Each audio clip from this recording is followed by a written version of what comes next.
So for the last 2 or 3 months, yours truly has been uploading a video every single week pretty much, detailing you guys on what's happening with the housing market, giving you guys housing market updates.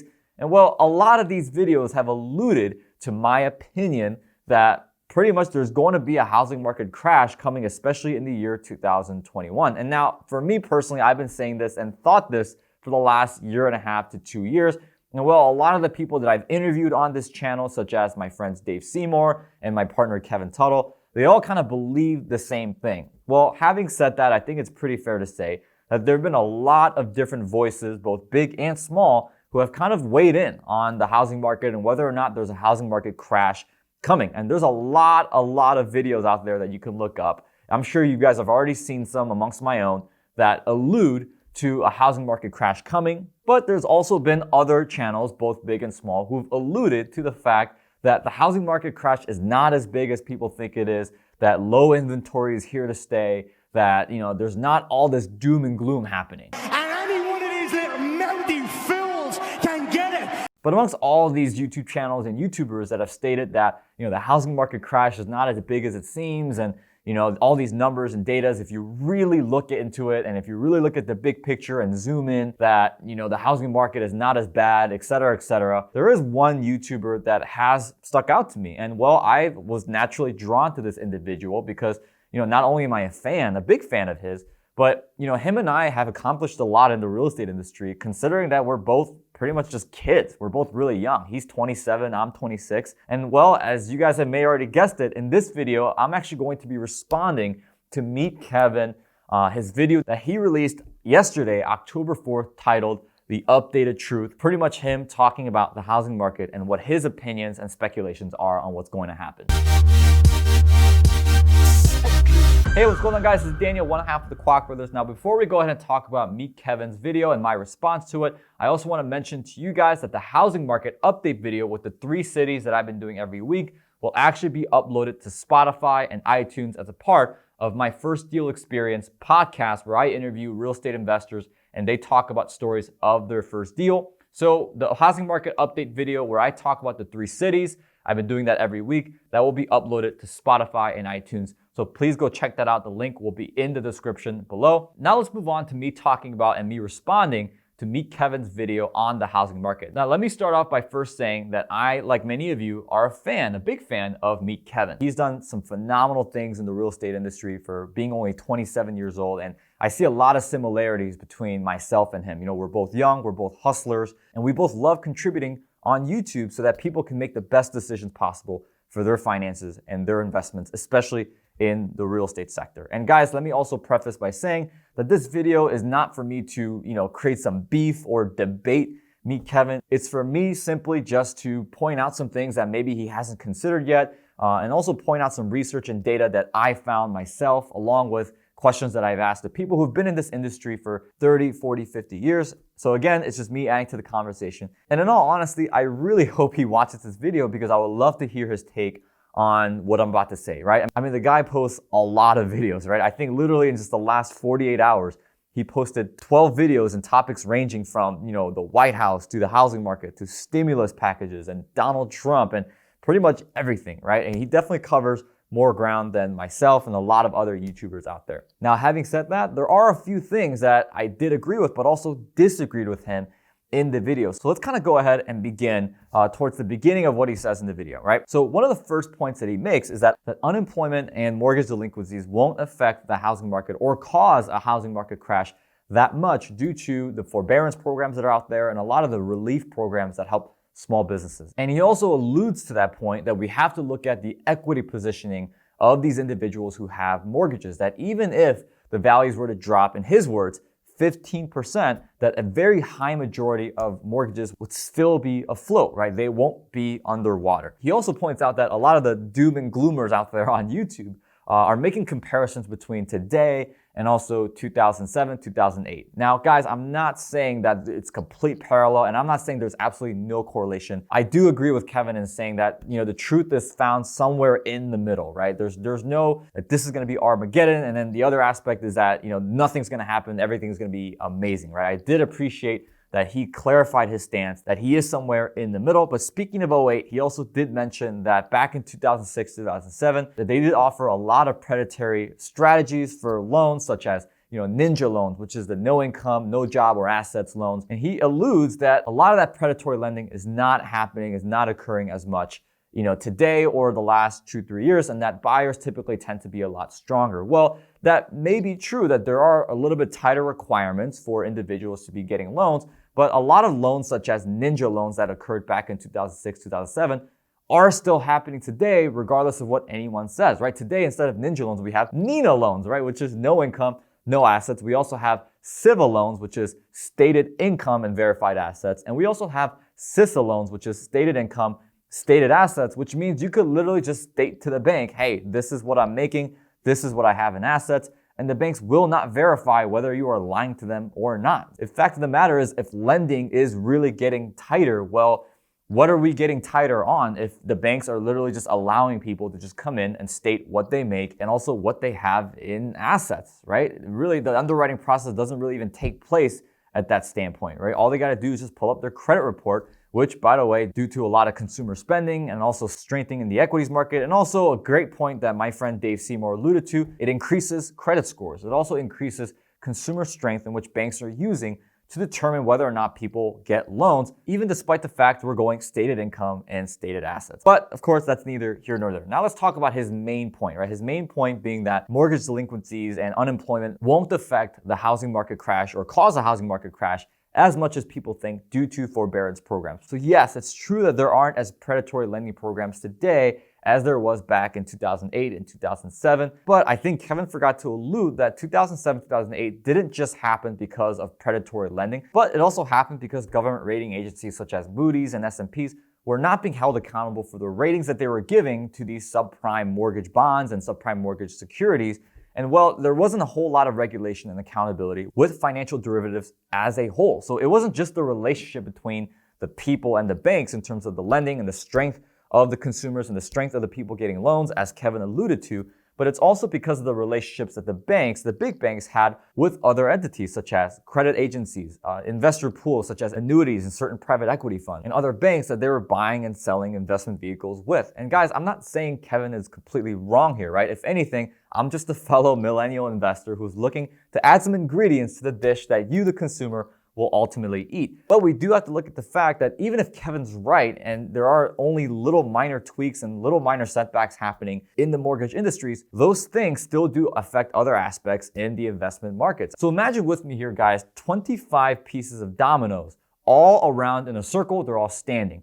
Even if 3 or 4, and those things might represent mortgage delinquencies and unemployment and just the lack of data, as Kevin alludes to in the video, even if 3 or 4 of those dominoes, or even 24 of those dominoes are still strong, they're still standing, all it takes is just one. And as you guys know, and as we all know, the economy, whether it's our domestic United States economy or the global economy happening all across the world, well, we are all intertwined whether we like it or not. There are correlations that tend to happen within one aspect all the way to another. Kind of just how even though stocks and real estate are completely different investment assets, that an investor might put $500,000 in stocks and another $500,000 in real estate, whether we like it or not, equities markets still do affect the real estate market in some way, shape, or form, whether it be directly or multiple ways of indirectly. The economy is just one big circle of dominoes that affect one thing into another. So for example, numbers such as unemployment, household income, and credit reporting models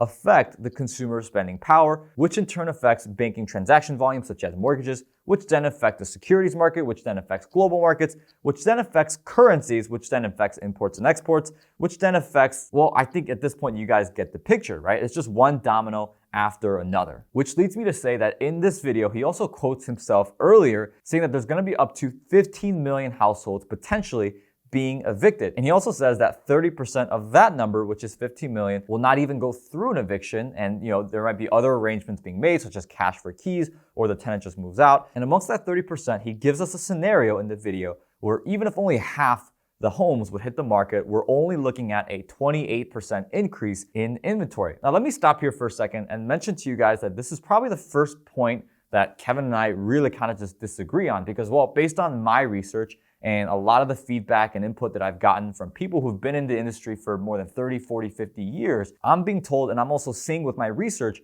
that it's not 15 million in projections for eviction. That number is actually closer to 30 to 40 million projected potential evictions that could occur. Now, guys, some of the sites that I found this information where it's actually closer to 30 to 40 million as opposed to what Kevin said, which is 10 to 15 million in the video that he released yesterday with the housing market. The sites that I got this information: CNBC, MarketWatch, CNN, federalregister.gov, Forbes, Washington Post, New York Times, Aspen Institute, Fox Business, and the National Low Income Housing Coalition, amongst many, many, many more. Like, it was literally pages upon pages on Google when I was doing my research.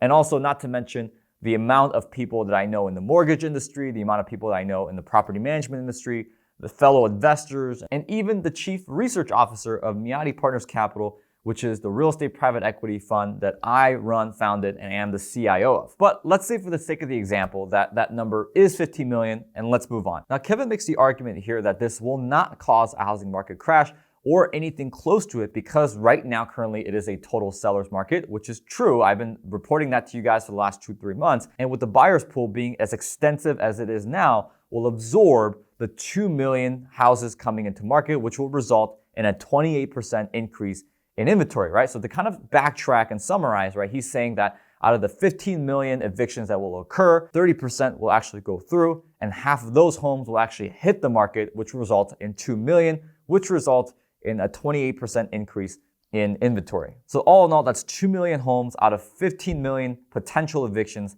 that will hit the market. But my question is, what about the other 13 million households? The other 13 million people potentially facing evictions that are going to be facing displacements, that are going to be leaving the homes that they're renting in. Those 13 million landlords are still going to have to most likely pay a mortgage. So even if those 13 million homes and 13 million landlords and properties do receive some type of mortgage forbearance or some type of financial relief program from the government or the Federal Reserve or the big banks, well, it still doesn't solve the problem of what Ray Dalio and countless other CIOs who've been around for decades and have published multitudes of research articles and have seen many, many financial crises before, of a liquidity crisis. It still doesn't address that issue. And well, a liquidity crisis, as Ray Dalio would allude to in his 3-part series of credit and debt cycles, pretty much examining the last 100 years of market crashes and financial collapse. By the way, I would highly recommend you guys reading into it if you really want to go down the rabbit hole. His main thesis is that liquidity crises are often the most universal #1 indicator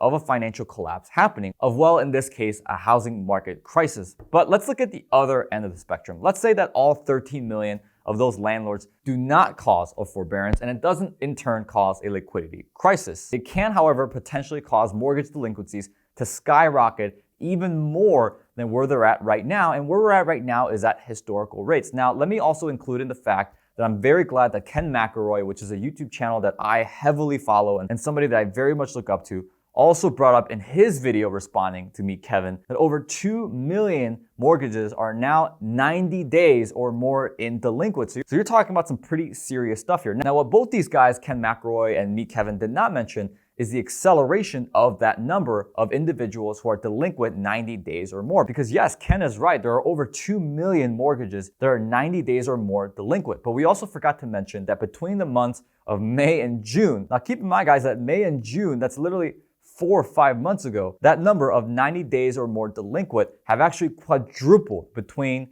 May and June. So we're talking about some pretty fast acceleration, pretty fast growth of that number, and that number really should worry us. Now, guys, I don't know where that number is today, but in all reality, the higher and higher and higher that number goes, it won't only affect the housing market directly, but it's also going to affect the securities market and the bond markets that's being backed by numbers like mortgage delinquencies and mortgage defaults. And yes, Kevin might be right for now in saying that, well, based on where it's at right now, it's really not that big of a deal, that the buyers can really absorb it, but there actually will come a point though where it will matter. And his video was talking about what he believes will happen in the not so distant future. And if these numbers, such as mortgage delinquencies, continue to go up higher and higher and higher, we will eventually have to face the consequences. Or we can do what we always do, which is just kick the can simply down the road. But at the minimum, there will be consequences that we will have to face whether we like it or not. And as I mentioned, even if 3 or 4 pieces of dominoes are not going to fall, and we know that for sure.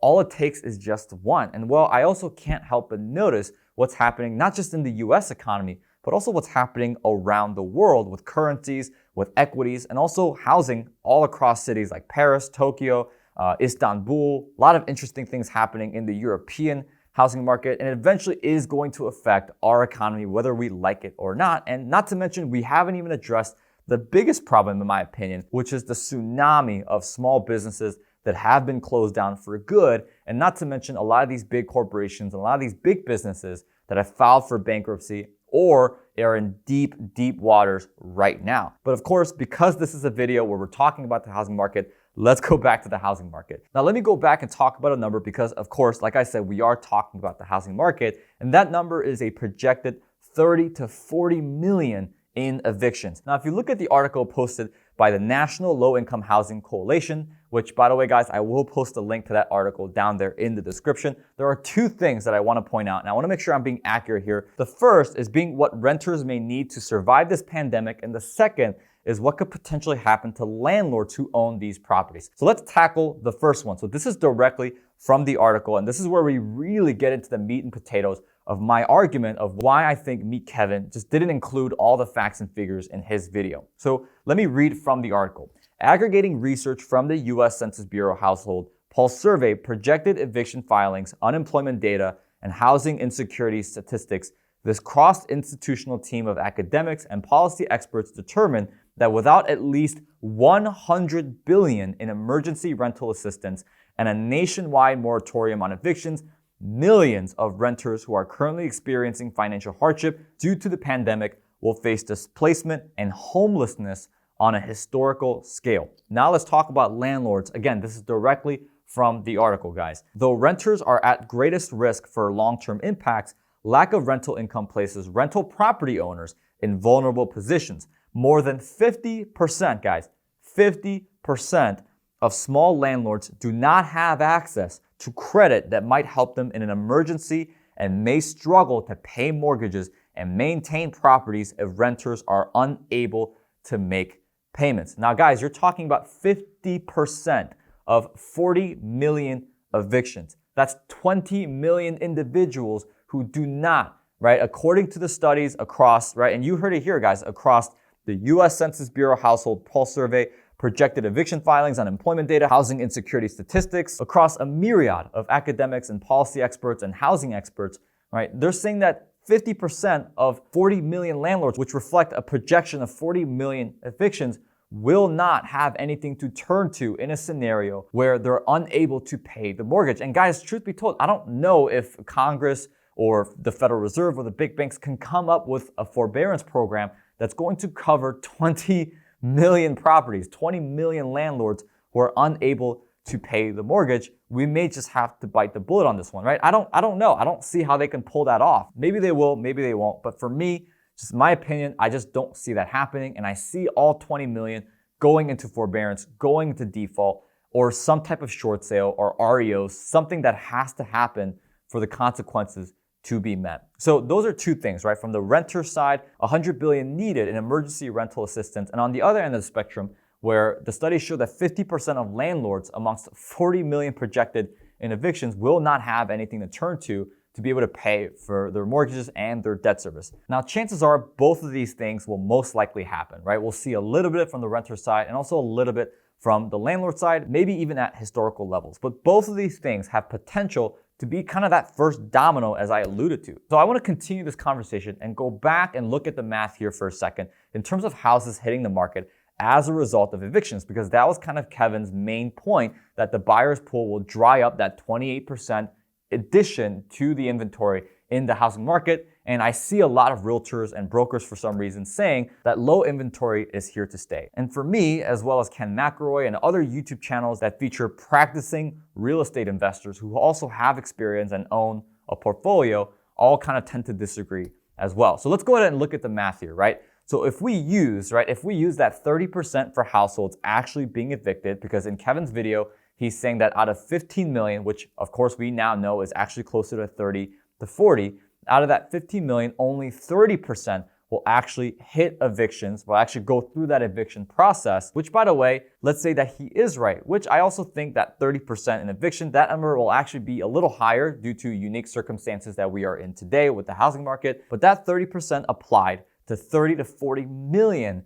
equates to about 12 million households actually going through the eviction process. Now, in his video, Kevin's original math is that he did 30% of 15 million potential evictions, and then half of those houses actually hitting the market, which was 2 million homes, resulting in a 28% increase in inventory, as we've already covered. So if we follow the same path and we take 12 million divided by 2, and we have that number for how many houses hitting that market at one time, this results in 6 million homes hitting the market, which translates to an 84% increase in inventory in the housing market. Now, even if we only have 25% of that 12 million homes that actually went through evictions hitting the market, we're talking about a 56% increase in inventory, which is still high at extraordinary historical measures. Now, guys, for those of you that think that 56% is not a high of a number, now let's say that it's not, right? That 56% increase in inventory is reflective upon 25% of homes that are actually facing evictions hitting the market. We still have to look at the other 75%. These 75% are homes that went through evictions that didn't hit the market. And well, those homes will eventually hit the market in some way, shape, or form, whether that's through a short sale, whether that's through a default, whether that's through an REO. It's eventually going to hit the market in some way, shape, or form. And we saw that back in 2008, well, when a third of all Wells Fargo mortgages ended up being REOs, ended up being foreclosures, ended up being defaulted, which is a great transition for me to tell you that out of all the portfolio managers, asset managers, presidents, and even presidents of bankers associations of certain states, they've all tell me, and these are people, guys, who are senior leadership, who overlook and have oversight over the banking industry as a whole. Their biggest concern that they're texting and calling me with is that the amount of REOs and this huge wave of REOs, which is real estate owned properties, that will be coming in the next 12 to 18, maybe even 24 months. And well, to put the cherry on top, all these things were already happening before the pandemic. Even before COVID was happening, we were already having an affordable housing crisis. We were already having these things go on. Everything that I alluded to in this video, they were already going on before COVID, before pandemic happened. If anything, this pandemic has accelerated what was going to happen regardless. So let's wrap up this video with talking about kind of the main reason as to why Kevin believes there will be a housing market crash if, and that is a big if for him, if there is going to be one that's going to be happening in the year 2021 or in the not so distant future. His main reason for what he foresees to cause a housing market crash is inflation. Now, he also follows up his statement and his opinion that inflation will cause the housing market crash with stating that right now we have nothing to worry about because we are in a deflationary trend, right? That right now we're more so closer to having deflation as opposed to having inflation. Now, having said that, this is probably the point in his video where I disagreed with Kevin actually the most because, well, I don't think it's actually inflation. I don't think inflation matters as much as Kevin thinks. I mean, let's look at the numbers here, right? Because looking at the inflation rate leading up to every major financial crisis, which by the way, guys, historically speaking, financial crises have happened because of a multitude of things, right? The first financial crash that happened in our United States history happened in 1797 due to, you guessed it, land, right? In 2008, it happened because the residential housing market.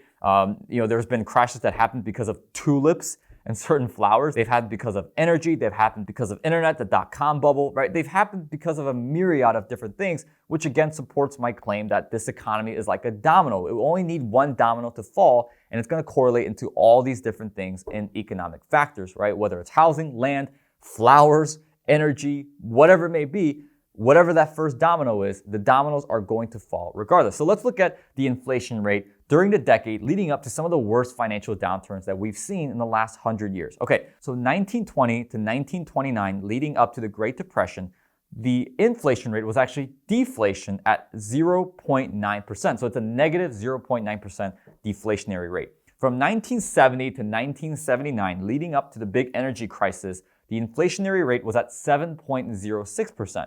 From 1980 to 1987, leading up to Black Monday, the inflation was 5.51%. And of course, between 2000 and 2008, leading up to the big subprime mortgage crisis, the inflation rate was 2.56% on average. So as you can see, guys, we're seeing numbers all across the board, right? Leading up to the Great Depression, which is arguably the worst financial crisis our country has ever seen, we're actually at a deflationary rate at 0.9. But yet on the other end of the spectrum, literally just 40 to 50 years later, from 1970 to 1979, leading up to the big energy crisis that caused the financial crisis, we are at 7.06%. And well, guys, that's a spread of 8%. 8% in terms of the margin, right? In terms of what we're looking at here statistically, is a huge spread. So again, guys, I'm having a little trouble seeing as to why Kevin would say inflation would cause, the housing market crash and we have nothing to worry about because we're in a deflationary trend, when in all reality, having a deflationary trend caused the worst financial crisis in the history of our country. Now, instead of inflation, I want to kind of allude to what Ray Dalio believes is more of a universally accurate indicator of what causes financial crises to happen,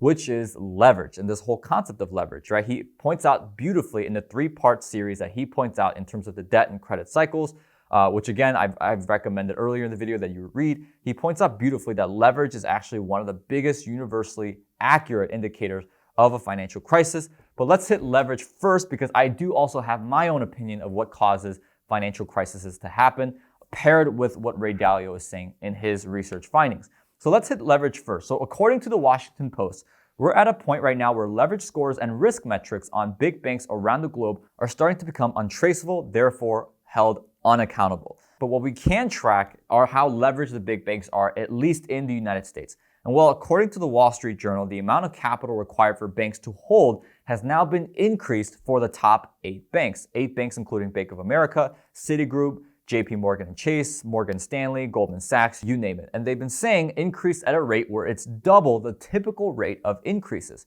So the article continued by saying that at these levels, 4 banks, Bank of America, Citigroup, Goldman Sachs, and JP Morgan and Chase, are currently at risk of increasing their future capital requirement percentages by 0.5%. Now guys, 0.5% might not seem like a whole lot, but this is huge, right? This is huge because the more capital banks are required to hold, the more it exposes the leverage status, thus potentially devaluing securities that banks invest into, thus causing liquidity issues once again. It's kind of like saying if you had $5 and you can use that $5 to then borrow $100, and then your mom comes tell you that, hey, you can only borrow $100 if you have $6. That throws a big wrench in terms of what your plans are, what you can do with that $100. And thus, in turn, with these big banks, it changes a lot of things, which then again causes a domino effects in the securities and bond markets that a lot of these banks participate into. Now let's move on to my reason as to why I think the financial crisis is going to happen and what could potentially cause it if it does indeed occur, which my opinion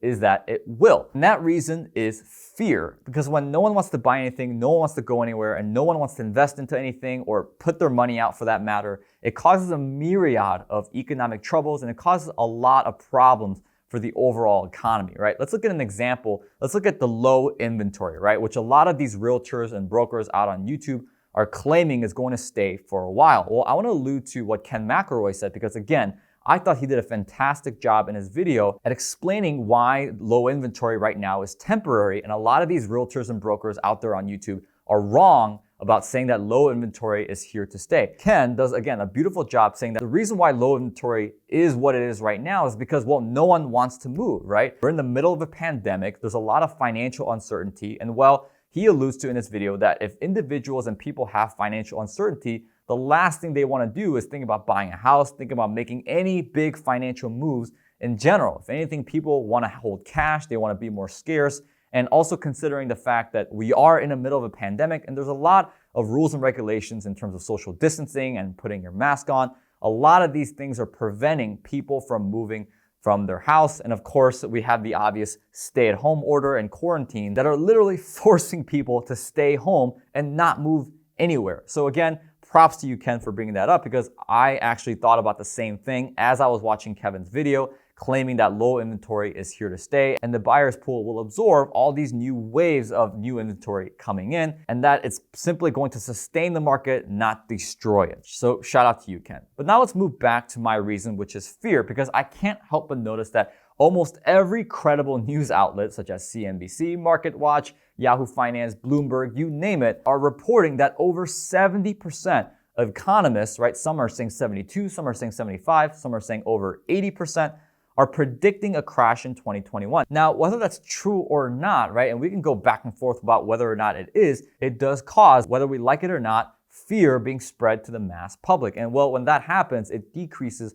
overall business activity, which of course is one of the most universal causes for financial distress, right? Let's talk about what happens, right? It causes businesses to be shut down even more than they are now, everyone pulling out of their investments, and equities market taking a drastic hit as well. So in conclusion, guys, I do still believe there is a housing market crash coming, whether that be in 2021 or even 2022, I don't know, but my conclusion is there is still one coming. And it does feel great, guys, that other channels, guys like Ken McElroy, who have 30, 40 years of experience, who have seen stuff like this before, and other great economic channels with phenomenal experience, channels that I love, like The Money GPS, shout out to you, right, are all kind of saying the same thing. And we're all kind of just aligned and looking at the numbers, looking at the research, and we're all saying that there is indeed a crash coming, and here's how you can prepare for it, and here's the information that you need, because, well, I'm not really interested in speculating on whether or not there is a housing market crash coming, because the numbers are there, right? I'm very well convinced that this is going to happen eventually, whether we kick the can down the road and it happens at a later time, or it happens today, and it will, because there are inevitable consequences that we're going to have to face. And I'd much rather spend the time telling you how to prepare, how to invest properly, and how to keep you and your family safe and striving and thriving during these times. So again, guys, right, this video is not to say that Kevin is completely wrong, right? If anything, he's a complete inspiration to me, right? He's doing all this at the age of 27, and his YouTube channel almost has 1 million subscribers. I mean, there's a lot of reasons for me to respect him and like him, and I really do, right? He's a hustler, and he's doing some phenomenal things on his channel. I highly encourage, you guys, if you don't know who he is and you're living under a rock, to go subscribe to his channel and like his videos, because at the end of the day, he is doing a great job at bringing up these topics and inputting his opinion, his research, and at least starting that conversation. So again, guys, I hope you enjoyed this video. Like this video and also subscribe to our YouTube channel. I'll see you guys in the next one.